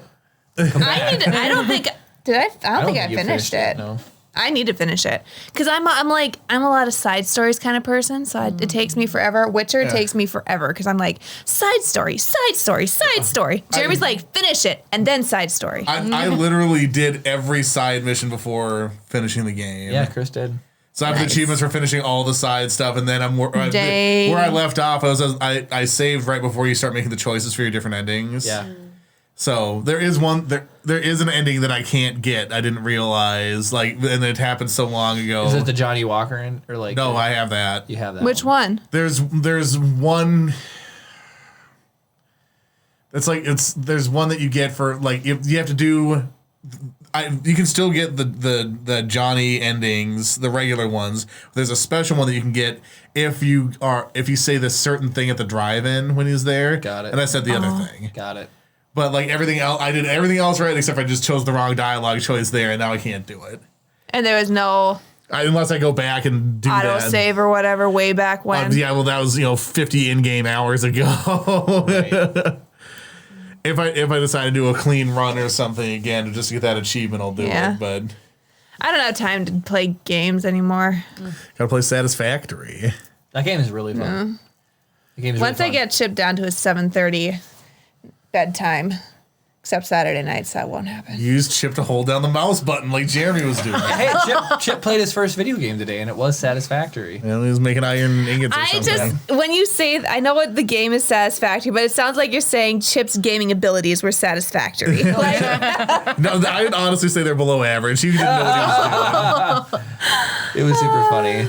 You got a comment there too, right? Yeah, I said, who do you think saved Grogu from the Jedi Temple? So Grogu's baby Yoda, in case you're curious. I think Kylo looked at him and was like, you're too dang cute. Get out of here. Kylo. And, From the Jedi Temple, yeah. Oh, that one. Then Anakin. I thought the Luke. I was 'cause he's thinking training with Luke's. Luke. Yeah. Yeah, not the Jedi Temple. He said it could be Mace Windu. It was maybe after he survived, he went back and grabbed him. I've heard that theory. I think I saw that theory in the Star Wars Celebration page. And he's the one who built the bassinet for him then. Right. Right? Be even funnier if, because Baby Yoda can heal people, is if he let Baby Yoda go first, then he went and challenged Palpatine, and when he blows him out the window, he lands by Grogu. Grogu looks over at him and then just touches him and then fixes him up. Right? There you go. See? Why Yeah, bring that's it why first? Mace isn't dead, because Grogu healed him. Baby Yoda. I love that thing. Although he would have been like an infant. Wait, there he is, right over the He's still a baby. Oh. There he is. Now people can see the wires that he was hiding. Right. Oh wait, he was hiding wires. Well, it's not a big deal. Oh, just my mic cord. Just her mic cord. Don't worry, my foot will cover it. There you go. How's Yep. that? For comfort. Just keep it flex. Super cool. There's more confetti under the couch. Oh no, you should see how much confetti's there's back here. So much back here. It's unbelievable. For our 100th, Chris lit off a couple of confetti things. Portable confetti cannons. Just two of them. Just 3 of them? 4 of them. Two at the beginning and then one later at the Yeah. end of the show. They were I almost super, had a super heart good. attack that night. Well, Chris, before you take us out, did you have any other things you wanted to talk about? Just that, make sure that you guys check out the Duluth Superior Film Festival this year. It's going to be so much fun. We also do have a pitch competition coming. And so we'll have more information on that on our Facebook and our website. Pitch competition? What's Pitch competition. So that will be for filmmakers. So if you guys have an idea, have a script, etc., sign up for the pitch competition, pitch your idea, and then I believe we're working to get prize money to help with at least $1,000 to start that project then. Cool. And then we're also working at trying to also get other companies to rent gear or people, something Cool. to actually help filmmakers make that pitch happen specifically in the Twin Ports so that we can keep the ball rolling with film productions by filmmakers here. Because the main focus for the Duluth Superior Film Festival is to help the filmmakers here thrive and to also help facilitate the community that is already here. Because like we were talking about before, if you don't go to film school and if you just are like YouTube learned, you don't really have that built-in support system of having like your film cohort of knowing people. Right. So, and that's 10 times harder to make films when you know no one. Right. And like you're just trying to do stuff by yourself. So trying to make people thrive here, connect people here, like that's the whole point. So we want for sure for people to submit to the film festival. If you have something, you have until Monday. And then if you don't get one in time or you just want to go see a bunch of amazing films, obviously come to the film festival in August. That's awesome. Chris, before we did go, do we want to play a couple rounds of IMDb? Are you interested in playing the IMDb game, Megan? Sure. All right. You guys, we find something to talk about for like 2 seconds. I got to edit a thing real quick. While Chris gets that edited, our first category will be is we'll go with Ryan Reynolds since you brought him up a couple times. Perfect. Oh, there you go. Love Yeah. him. Yep. What am I doing with these? Chris, Handing those out. Distribute? we want to just do like thumbs up be more and thumbs down be I less. say I could just keep track on one of them for scores. Well, no, I've got that. Don't worry. He's got the scores up there. We usually just write on there more or less. Okay. I think Sure. Thumbs up, thumbs down will work. Okay, we'll do that. Thumbs up. So if you think once we like officially start, we'll say, has Ryan Reynolds been in more or less movies than Sean Connery? If you think it's been in more, you'll do a thumbs up, and if you think it's down or less, we'll go from there. And we'll do it just a couple actors. We'll have the audience throw in a couple of actor suggestions. Apparently, maybe because Mace Windu has come up so much tonight, we'll talk about Samuel L. Jackson. But I can almost guarantee that one will probably be an easy one. That dude's been in everything.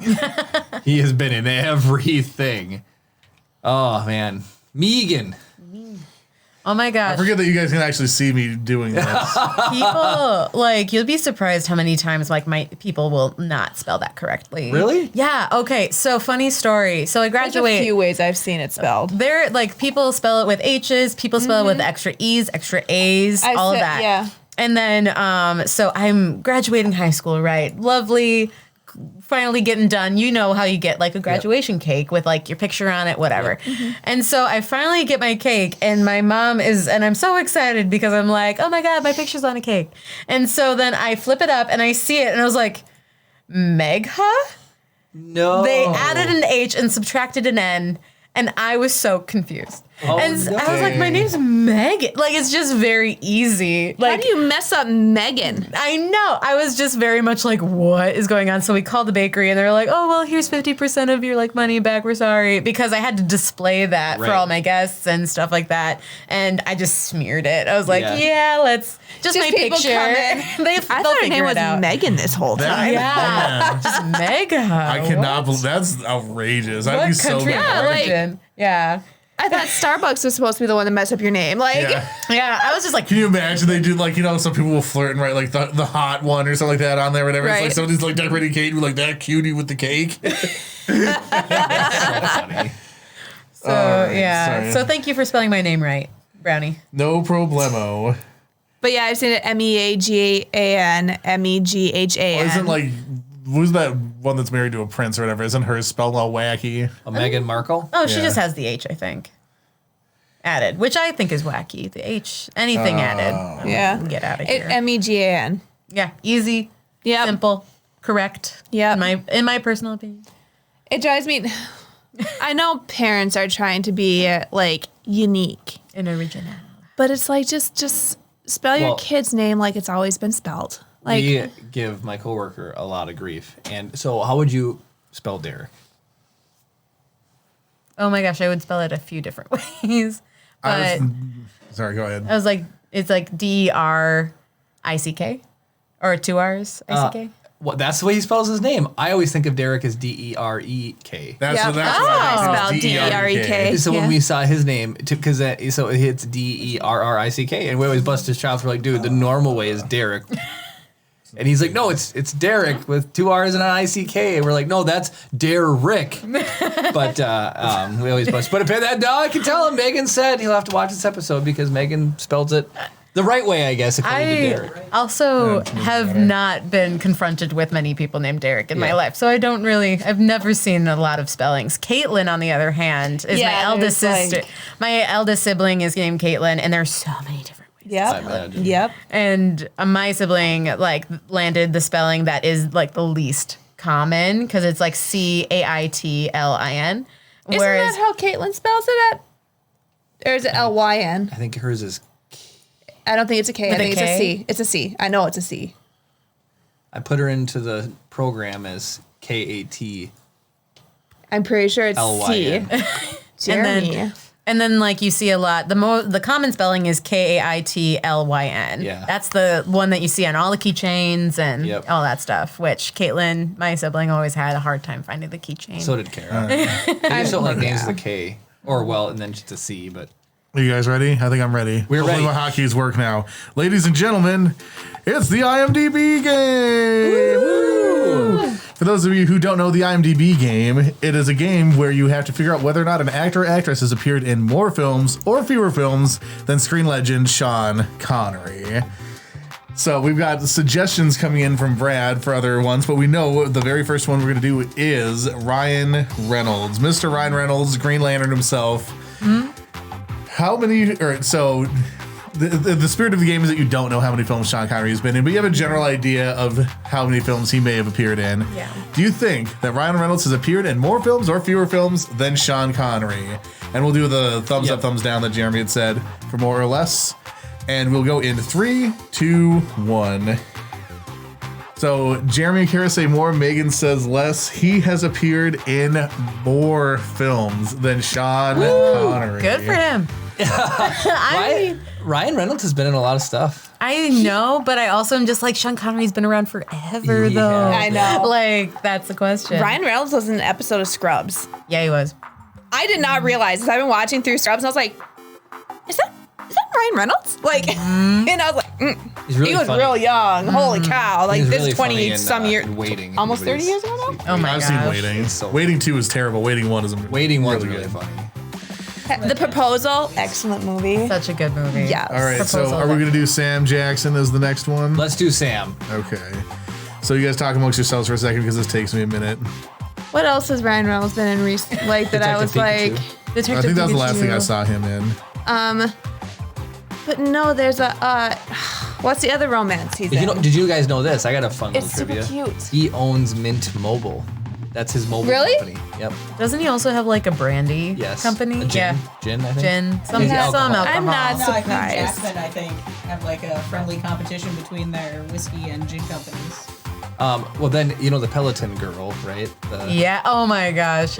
Ryan Reynolds hired her to do an ad thing to like give her a second chance of not being awkward on That's so television. Yeah, and Yeah. being a meme. Yeah. and, her gin or whiskey or whatever alcohol he sells, that commercial is awesome. She's just like straight to the point, just hardcore, just like shoots her bottle. I think she's talking to Ryan Reynolds about Peloton or working out or something. It's really Oh my gosh, that's yeah. so funny. The Peloton commercial was bad. Yeah, Like, and that's hard I being a haven't seen meme in general because, Yeah. like, how do you come back Right. from that? Either like you have to roll with it Yep. and then try and broaden yourself, kind of like Brittany Broski. I don't know if you've ever heard of her, but she like became famous on TikTok for being the kombucha girl, and she's the meme where it's like weird face, and then later like, like that's her meme, and so Okay. she's now does a lot of stuff on YouTube and is very popular. So I'm like, Interesting.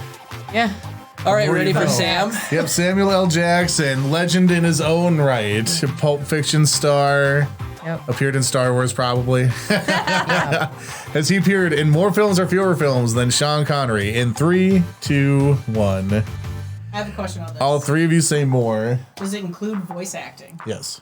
Anytime they were credited, but not multiple. Yeah, so like, so for people who don't know, you guys can't really see this, but it breaks down their appearances as actor, producer, additional crew, soundtrack, blah blah blah. So credited as an actor. So you all said more correct to everyone. He has appeared in more films than Mr. Connery himself, Sir Sean Connery. Yeah. So what were some of the names that Brad threw out for the next next round. One of them is Jimmy Stewart. I think we should do Jimmy Stewart. Oh, okay. That's throwing it back. The president? No. What? Jimmy Stewart is One for Life? Oh, really? Yeah, that's Jimmy Stewart. Jeez, Mary, I'd get the moon for you if I could. Yep, that's the one. That's Jimmy Stewart? Well, Jimmy Stewart also was like in the prime of his life when he was acting, and so like Yeah. the studio system really got him going. Dang. For like, I think like that was during like the golden age of Hollywood, right? Oh, absolutely. Dead So- center. Oh yeah, no, he's definitely like Cary Grant, like Yeah, oh, Cary Grant. Cary Grant. Yes. And so I just, I think, yeah, like It's hard to know with older actors like that, you know?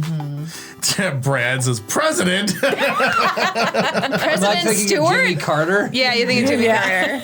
We haven't had a Stewart president. Well, I just know All Reagan right. was an actor. Yeah, Reagan was an actor. Yeah. Yeah. Ronald Reagan, the actor. Yes, Back to the Future. Yeah. I feel like I do an okay Doc Brown. Okay, we're gonna do. I've already forgot who this was. Jimmy Stewart. Jimmy Stewart. Stewart. I have the answer pulled up, and it doesn't show their name anymore. All right. Has he appeared in more films or fewer films than Sean Connery? In 3, 2, 1. More, fewer. He has appeared in more films than Sean Connery. The comeback is on. Dang. Okay.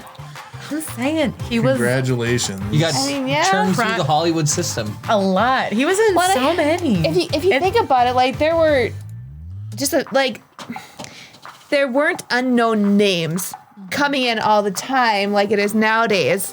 Like, you know, there was Audrey Hepburn, Katharine Hepburn, you know, Cary Grant, Jimmy Stewart, you know, Marilyn Monroe. these big names, not these, like, you know, Star Wars constantly is pulling in new people, you know, and like other films are pulling in new people that you've never heard of.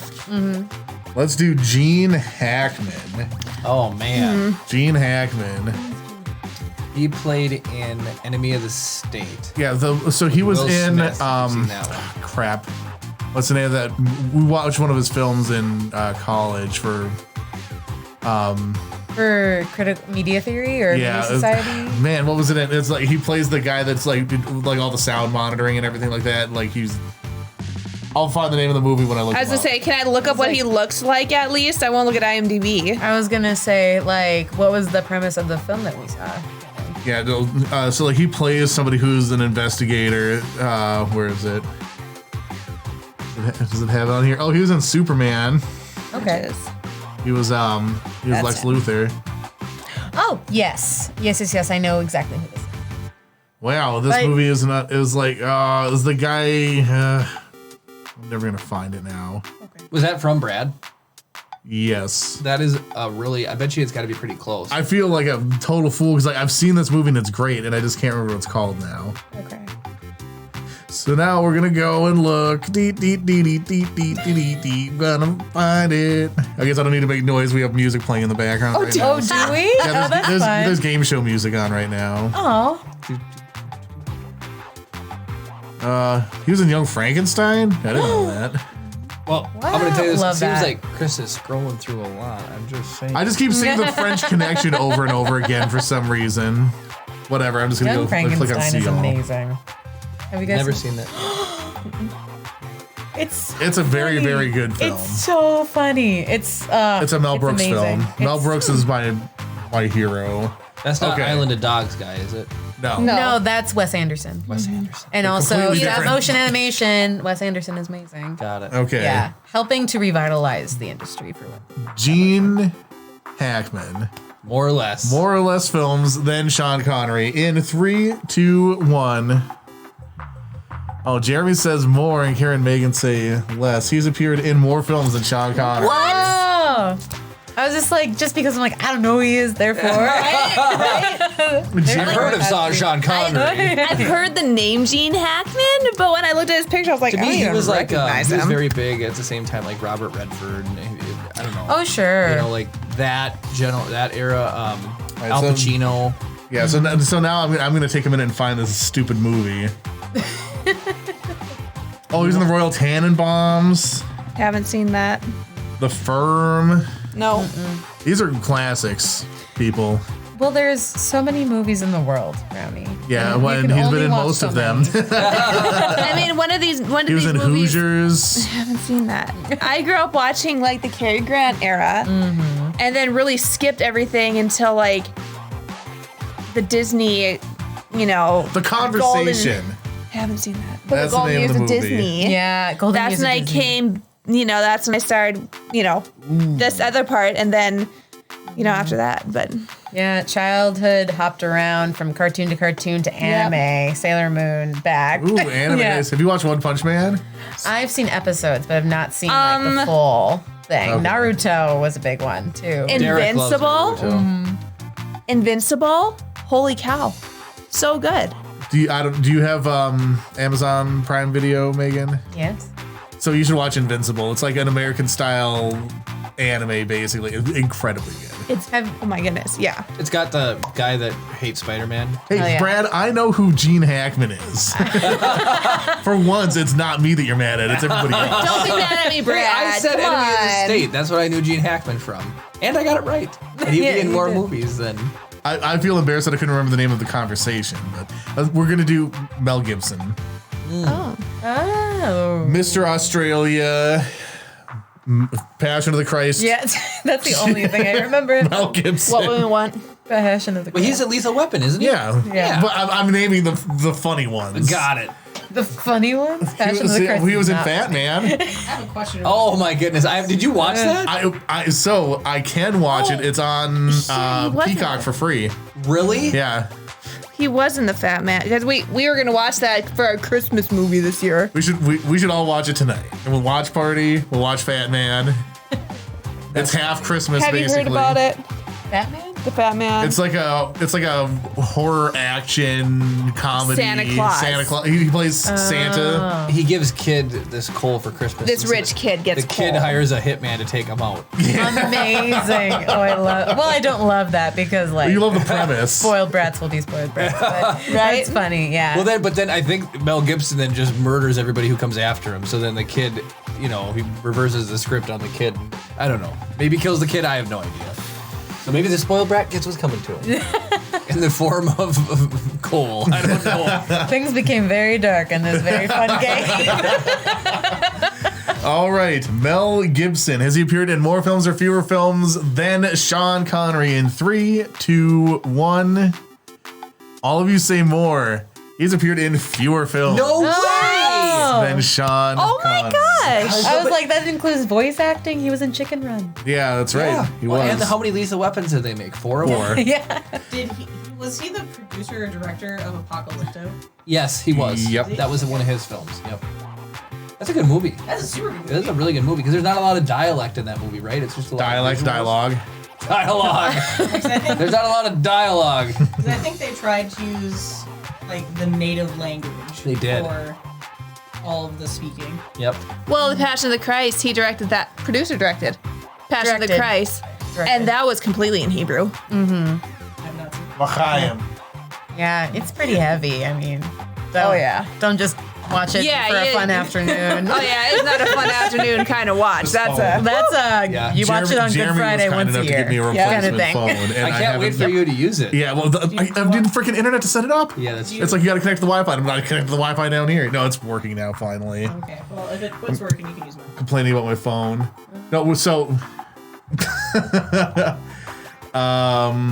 Julia. This is the fun. Well, this will be the last round. Julie Roberts, 2 points on the table. 2 points? Julia Roberts, though, I know. I love her. I feel like she's been busy. Has she been in anything recently? I mean, I think she's done some Bridgerton. She's the voice of Lady Whistledown. She's I love Bridgerton. I cannot wait for season I've 2. never heard of whatever they're talking about. It's on Netflix. It's on Netflix. It's It's so amazing. good. It must be a women thing. Like I Jeremy and know. I are over here like, oh, football, cigars, I hear whiskey. It's not Whatever a it's- I women's think of- thing. It is the romance. I think But it's of, not. Men can like Bridgerton too. Like, shout out to all the men watching Bridgerton. You're Probably It's Brad. a good show. I see you, men that watch Bridgerton. I Way to throw Brad love under the that bus. show. It's so It's good. amazing. She played in Runaway Bride. I'm thinking Ocean's was 11. Was she in Notting Hill Ocean's 11, yeah. Yes, I think she was in Notting with Hill. Hugh Grant? And then she I think played. we're thinking of two different people. Julie Roberts? Yeah, Julie Roberts, as in I was gonna Pretty look it up. Woman, or Yeah. Julie Andrews. Julie Roberts. And Julie Oh. Andrews is Sound of Music. Yeah, Julie Andrews is the voice of Lady Whistledown. Oh, okay. Yes, I was like, Julia Roberts yeah. played Aaron Brockovich. yeah. Yeah, Erin Brockovich, Pretty Woman, and then she also did like. She was in Runaway Bride, right? Yeah, Runaway Bride. Yeah. She's in. I think she's been in some new stuff. Pizza, like Amazing Pizza or What's the whatever. one where Mystic Pizza. Mystic Pizza. Thank you. I know way more Pretty Julia Woman. Roberts movies than I thought I did. So that's probably why. Yeah. Is that the one where she think gets? so. She's the prostitute. Yeah, Pretty Yeah, Woman. she gets hired. That's the detail you hang on. Well, she gets. I think that's a detail everybody hangs on to. I've not seen it, but I know that much You about haven't it. seen that movie? No, I want to, but I haven't seen. I grew up a sheltered life. Everybody on here got knows Richard I did. Richard. Yeah. It's Richard Yeah. Gere. Yeah, Richard Yeah. Gere. Richard Dawson. Okay, we'll vote and then we'll wrap up. Yeah. All right.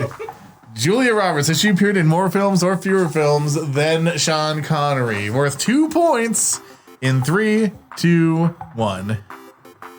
Oh, you all say more, so no matter what, this concludes the game and Jeremy will win. She's appeared in fewer films. No than Sean way! Connery. There's my just no gosh. way. That is ridiculous. We all named more films that Julia Roberts has been in than we could name Sean Connery films, That's but he has it. appeared in more films. That's crazy. What other films has he been in other than like James Bond? Well, there's a lot of James Bonds. I'm sure. League of Extraordinary Gentlemen, Indiana Jones and the Last Hunt for Red Crusade, October. Highlander, Hunt Okay. for Red October, Highlander's hilarious. There can only be one. Time Bandits. He was All supposed right, to- so he got offered the job of Gandalf. Gandalf. yeah. Well, that was an opportunity missed. Unfortunately, I don't Then have again, any I easy way to think he would egress be out of this, so right. we're You just going shall to not hard cut out of the game. There we go. Music Fly, just you randomly foosh. dies. That's Yep, fine. That's fine. That's the end. Congratulations, Jeremy. You won. The guests are 0-2 in the IMDb game. I won the first round. I didn't know. Like, I'll have to brush up on Sean Connery films. I didn't know that he was in so many. Oh my gosh. All right, Brad, how many did you get right? He said he owned us, but he also suggested all of I was the gonna say, things, Brad, so. you at IMDb right there. Yeah, Like, true. That's not in the spirit of the game, Brad. You're not supposed to know how many movies Sean Connery's been in. So do you always do Sean Connery? And Yeah, hope so- that nobody looks up how many movies he's been in? I haven't yet. So like I said, it's not in the spirit of the game. Like, if you want to cheat and look it up, fine, but it's not in the spirit of the game. Yeah. You need Oh, someone yeah. to look up See you the later, list Brad. We for are you wrapping so up you the show can't right see now, the too, so total, thanks for but you can joining see in, the bud. list. So, my God. all right, on that epic note, check out the Duluth Superior Film Festival. See all of Megan's stuff. We'll put a bunch of links in the description and stuff so you can go and check out her films. Tremendous filmmaker, tremendous ad producer, Oconomowoc native, Megan. But if you've made it this far into the video, congratulations. You have made it to the end of the video. Give it a like. It shows you want to see more stuff like this in the future. Comment down below with maybe potential actors you want to see in the IMDb game. Again, don't cheat and look up how many films Sean Connery's been in. You cheaters, you. Talking to you. Subscribe if you're not already. Ring the notification bell to be notified every time we upload a video or go live. It's really fun hanging out with us live, I promise. Thank you guys so much for watching, and of course, may the force be with you.